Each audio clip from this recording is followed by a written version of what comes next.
Hey guys, welcome to another World of Tanks replay.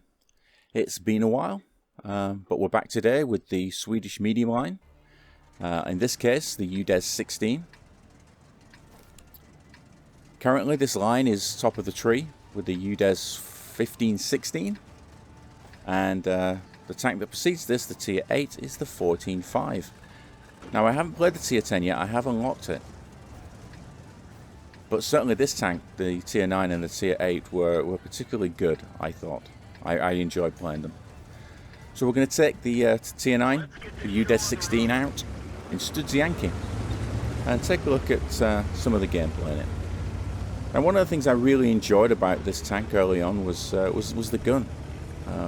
It reminded me of playing my Italian mediums. I didn't feel like I could miss. Of course, since then I've had some battles where I almost couldn't hit anything. So RNG always comes into play. But for the most part, I found it to be pretty reliable. Nice maneuverable tank. I think the top speed is around, I want to say 50 miles an hour. 20 miles an hour backwards. Not miles an hour, kilometers per hour. Metric, of course. Anyway. About 2500 DPM, depending what kind of mods you have on there and what kind of equipment. I don't run a gun rammer. We'll take a look at the equipment after this battle and see what we have on there. I always take optics, as I think you know, and vents on most of my tanks. And I'm not really sure these tanks need vertical stabilizers, but I've taken them anyway, which may contribute to the good gun handling that I've experienced. What it does have, this tank, which is somewhat unique, it kind of has a siege mode, but it's an auto siege mode. Enemy vehicle destroyed. I appreciate it. So we got thanks from our LT432 though for taking out the 50 TP, was it? The 53 TP, one of those. What it allows you to do with this hydro pneumatic suspension, I guess it's called on many vehicles. And it's similar to what it has on the Swedish tank destroyers, but with those you have to put it in siege mode. With this, it will just do it automatically. But it gives you quite a lot of gun depression. I kind of want to say I think it's about 5 degrees, and then you get an extra 7 degrees with the tilt of the tank, and we'll take a look at that later when we'll have a look on Tanks GG. Not sure if we hit that blind shot there. Pretty good camo, which is why I'm up on this hill. And my light tank wants some support. I think I'm supporting him now. There's all these heavies and this Conway needs taken care of. So we slap one into him. I think this 432 is getting a little bit ahead of himself. I'll try and support him, what I can do, but I'll probably get spotted now. I don't get spotted, that's good. And that's the enemy UDES 16 there. There's an ISU 152 over the back. He's over the berm, so I can't hit him. And of course, we've lost that light tank. Did our other light tank leave? Yeah, I guess our ELC went south. We didn't need two in the north, but now we're deficient of light tanks. So I'm going to use the spotting I have for my coated optics and get a few more into this Conway. This T32, can we get one into him? Yep, we did. Have we been spotted yet? That STRV was a little close, and I think he got me, so the UDES tried to shoot me.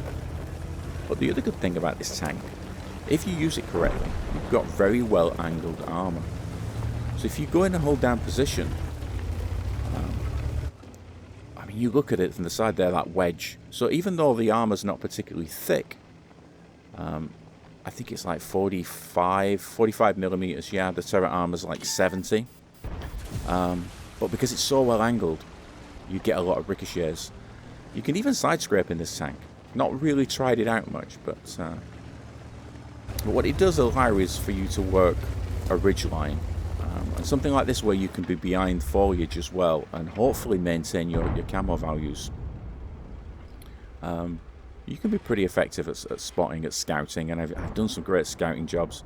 I think I got a 6,000 spotting damage game. Or assist game with this tank, something around that. So we're not doing too good at the moment. We're down 3 tanks, we're down on hit points, and I'm trying to maintain the north by myself. I've got a convoy over the back there. I'm not sure if he's hitting anything that we're spotting. We don't have anything spotting yet, so I assume not. I think this Conqueror knows where I am. To fight, he took a blind shot, and of course he hit me while I was trying to find a weak spot. Now their UDES 16 is very unusual. I think he knows I've run, but I think he maybe assumes I've run further than that. Yes, I was spotted. I was very surprised that I didn't think I'd got spotted, but they know where we are. Now there's at least 2 TDs on Overwatch, but I've got to take this UDES out. Of course he slams one into me. If I'd used my armor better, and I'd used my depression better, I'd gone hull down. I could have got away with that without getting any damage. But we're holding this position well. I'm surprised I'm not being rushed by the IS-152 or the Stritzvarn. I guess they're just hiding up in the bushes there, waiting for me to get spotted again. Well, so I had to shoot through the wall there. And as you see now, I'm on the gold rounds. 705 and the Conqueror, both pretty tough tanks. Obviously, if you can find the weak spots, you can probably pen with the regular rounds, but it's getting somewhat critical now. We're down, what, an extra 3 tanks now? Still down 3 tanks, but we're down on a lot of hit points. This is not looking good. Got 2 heavies in the south there. Not sure what they're doing. Squabbling with an LT-432, it looks like. Rinoceronte down there as well. And here's the Stritzvarn. Now, ideally, I should push back behind. That's if I was going to shoot. Hey, I make a mistake here. Is I know I can be spotted by that TD. I should have moved back. I don't know why I have not moved back here. Just the rush of blood going to the head. So as soon as I shoot there, I know I'm spotted. And sure enough, Stritzvarn gets me. So that's at least twice now that we've unnecessarily lost hit points just by being a little bit dumb and a little bit impatient, being greedy and getting shots that we could have got more safely, let's say. And these are the kind of hit points that you need to carry a game, and this is why I don't often carry games, because I'm burning through hit points when I really don't need to. So this motion is still that was unfortunate. Still firing the gold here, so this is costing me I don't know, what is it? Probably a few thousand credits around.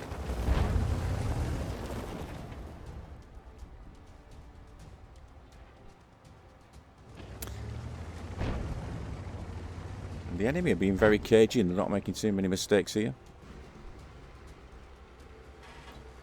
This motion still, he just sat there waiting for me, wasn't he? He was sat there, he was perfectly lined up, he knew where I was shooting from, and he was just waiting for me to take another bite. But luckily the Stritzvarn didn't throw another one in, otherwise we would have been dead. And great, this Conqueror's coming for us, isn't he? He's gonna come over the top. He's gonna come over the top. He's gonna die for it too. Oh, we got 4 kills. We're trying to do the best for our team here. Oh, now they're behind us. What can we get in? I think we're dead now. That's it. Ah, we managed to bounce. We managed to bounce around from the LT-432. Can we get one more shot in before it's game over? Yep, we can. Yeah, but that was it. Oh well. That's not a bad round for this this vehicle. We didn't really highlight the use of the hydro-pneumatic suspension and the additional gun depression there. We didn't use it well. We could have used it better. Got a 3rd class here. I was actually disappointed with that. I thought we might have done better, but I guess because we died and we lost the battle. But we did get a new skill on our driver. Not too bad of a crew on here. You know, 3-4 skills, 3.5 skills. But I'm guessing we must have got a couple of blind shots in there because we 5,200. Not the highest damage we've ever done, but certainly significant. Over to the detailed report. We fired 20 shots. We hit 19 of them. So our marksmanship was good there. Obviously helped by the gun handling of the tank itself. Only penetrated 15. We know we bounced a few of those. And here's the results I've been having in this tank. Now, okay, the wins can be a little bit skewed, the win rate, but you see the WN8 we had there, and the kill-death ratio and the damage ratio that we did. Like I said before, we always take vents on our mediums. Usually take for V-stabs. I'm trying it on here. I may swap these out and try something else. I do think optics, although it has very good view range on this tank, as you can see here, 446 with the setup that we have, and we don't have field mods yet. Once we get the field mods, we may even be able to drop the coated optics and put something else in. Not sure what that is yet. Gun rammer, turbo, who knows?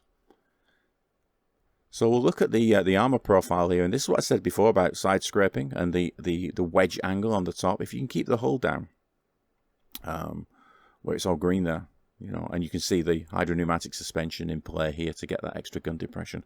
But we can pretty much ricochet everything off the top there, on the side, and of course this is up against another UDES 16. So yeah, I mean, I think this is a great tank. I think it's a great line of tanks. I'm glad it was top of the tree because it gave me the opportunity to climb up it, and it's something I've been waiting to do for a while. So all good there. And these now really a competitor for my affections. I've been very true to the Italian mediums, but I think the Swedish mediums are kind of winning me over. Anyway, guys, I hope you found this useful. If you do, give it a thumbs up at the bottom. Leave a comment if you wish to. And hopefully see you next time with another video. Until then, take care, guys. Bye now.